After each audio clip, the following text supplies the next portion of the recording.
Basically, you skip stitches along the way. You make chains, like the chain I had made before. You can almost see a short chain in this, and that's how you make those little spaces. So how difficult is all of this to do? It's not difficult at all, but it's much better to have someone there to show you how to do it, just to make sure you're doing it right. Or to have a DVD, there's a DVD called Knit This, and it comes in a kit. It comes with the yarn, the needles, everything you need. And it shows you how to cast on, how to knit, how to purl, how to increase, decrease, and then eventually binds off, which is taking all the stitches off the needle when it comes to knitting. But it's much better to have someone there to show you how to do this. And in certain ways, that's part of what you do. You do give private and group lessons. Yes. When people show up to, say, a group lesson, what goes on? Well, there's beginner, intermediate, and advanced lessons. A beginner lesson, which would be someone who doesn't know how to knit or crochet, whichever lesson it is. I do something simple, usually a scarf. That's the easiest thing to make because you just cast on a certain amount of stitches and you just keep knitting, keep knitting, keep knitting, and that's it. And eventually you bind off. Very simple. No shaping. It's just one, long rectangular piece. Intermediate can be, maybe something a little more different, like gloves, a purse, or something like that. Advanced, I would say a sweater. See, the thing with sweaters is, it's a lot of pieces separately that you have to make. You have to make the front, the back, 2 sleeves, and then eventually you have to sew the sleeves, you can see right here, together. And then, once you've sewn the sleeves together, you have to, what's called set in the sleeves, attach them to the whole piece, and then you sew this part together. So it's not easy.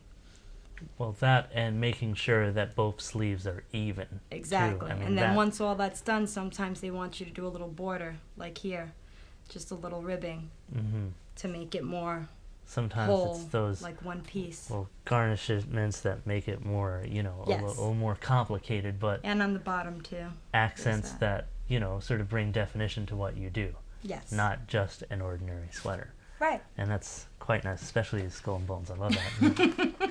That is fun. And it seems like what you do is very involved. It's a passion. It does take forever. How do you get... How I don't know, how do you have the patience to do what you do, knitting and crocheting?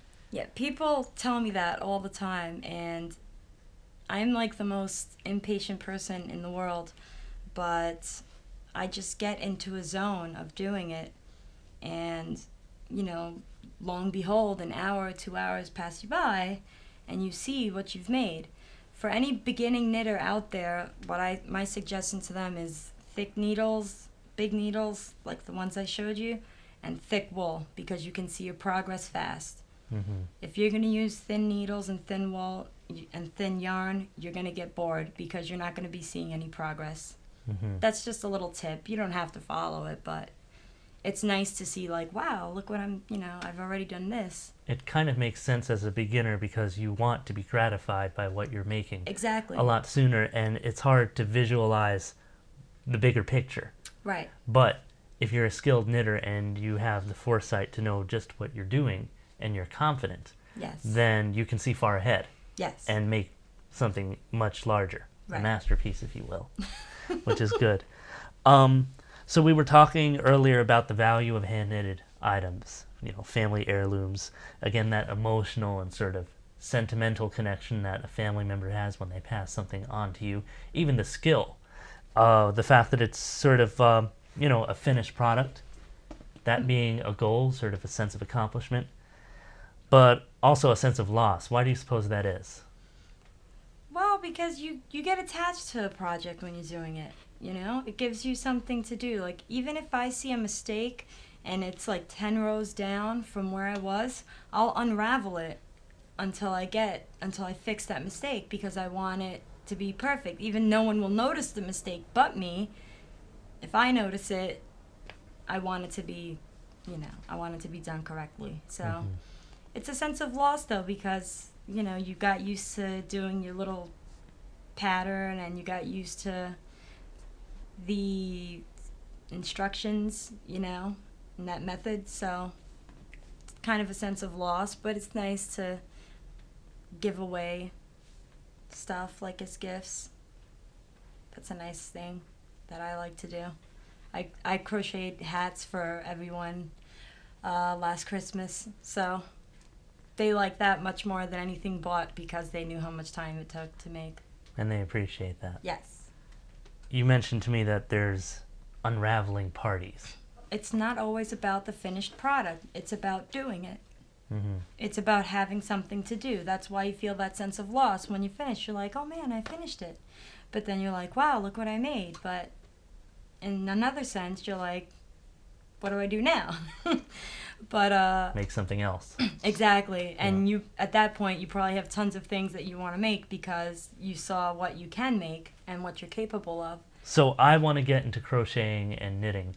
What are some of the resources that are out there that are popular? I know there's the Stitch and Bitch book series by Debbie Stoller that's quite popular. It's almost sparked a wave, if you will, of people getting back into stitching and crocheting. Yes, it was only knitting. She had one book that came out, the original Stitch and Bitch, and then she had Stitch and Bitch Nation, which was all patterns.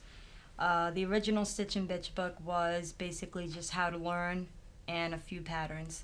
Now there's a new one out called The Happy Hooker, and it's crocheting. Hence the hook. Yes. It's a play on words. It's a very clever marketing, but it seems to get the attention of anybody.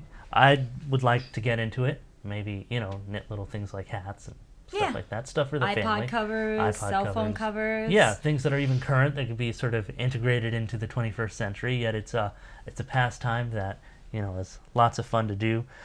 Something about a handmade item versus machine-made, the longevity in it.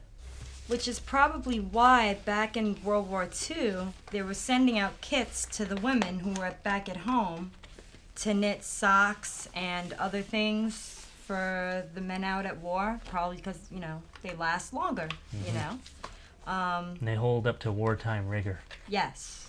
This is a good book. It's for the love of knitting. It doesn't have any patterns. It just shows the history of knitting. Your business is a family business. Yes. You of course are the front person, and pretty much, what you do is you give private lessons, you give group lessons. Mm-hmm. You make products by request, handmade items for those who are interested. Of course, you can contact Victoria. Sure enough, there is her email address and her website.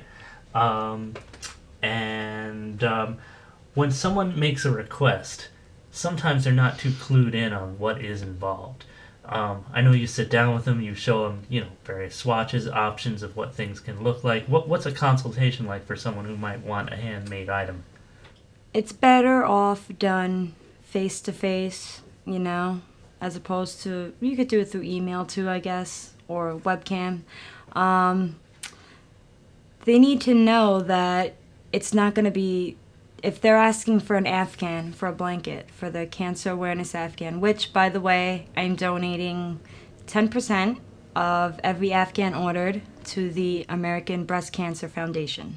And of course, finally, if there are those who are interested in, gathering their tools and learning the tools of the trade besides the wonderful books that you recommended and the DVD video, Knit This, there's also several places in New York City that they can go and get their supplies for knitting and crafting. You want to name a couple of places that people should...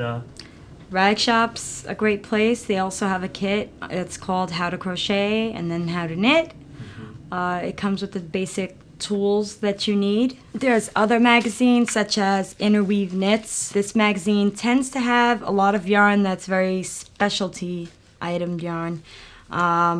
So it has to be ordered. I order it at either marymaxim.com or hirschners.com. You could also put in yarnsale.com. Mm-hmm.